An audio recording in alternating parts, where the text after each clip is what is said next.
The voice of the wild moon. I lowered my gun. She brought me a backpack with her mouth. I opened it carefully. There was a bag inside. It was written on it, Dr. Newberry's laboratory. I asked, "Is this for me?" She nodded. My eyes fell on the syringe next to Newberry's body. I went to it and took it. I said to Martha, "Newberi was killed by wolves. There is no evidence against you. This secret will remain with me forever. I know a little about injections. A girl taught me, she is a doctor. I wanted to marry her. But if I become like you, I will make life unbearable and hell for her. I must somehow get rid of her before someone else finds her. Let me inject you with this. You have the right to live a quiet and peaceful life." Martha looked at me and remained where she was.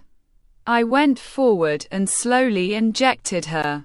She rubbed her muzzle against my face and looked at her husband's body.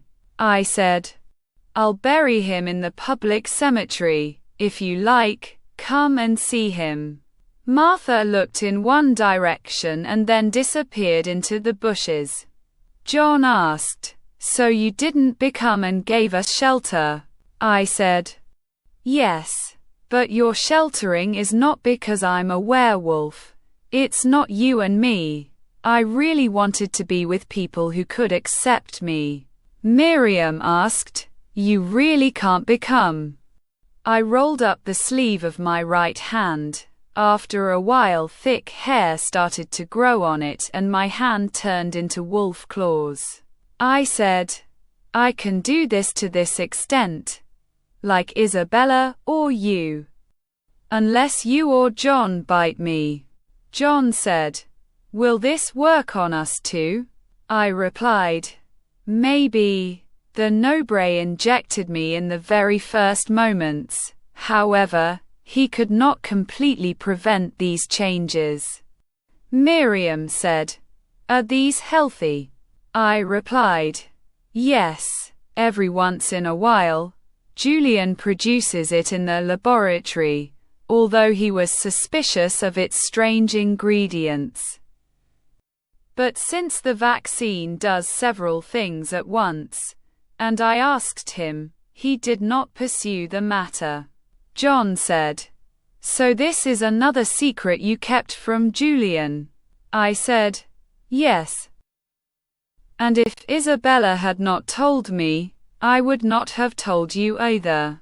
Miriam asked, "Do you hate being a werewolf?" I said, "I do not know. I had problems with it at first.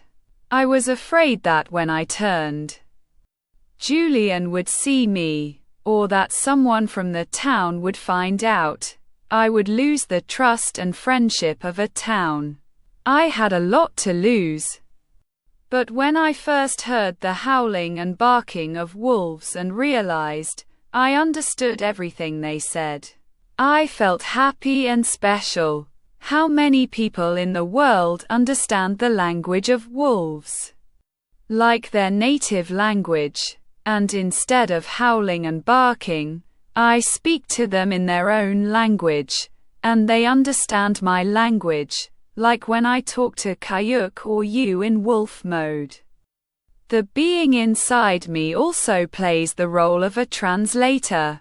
Miriam extended her hand and said, "Nice to meet you again."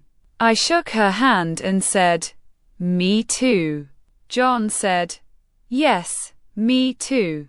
I shook John's hand too. John asked, "How about a coffee or Nescafe before bed?" I said, "You want to keep us awake until the morning? I prefer tea." Miriam, "Tea, please." John, "Okay."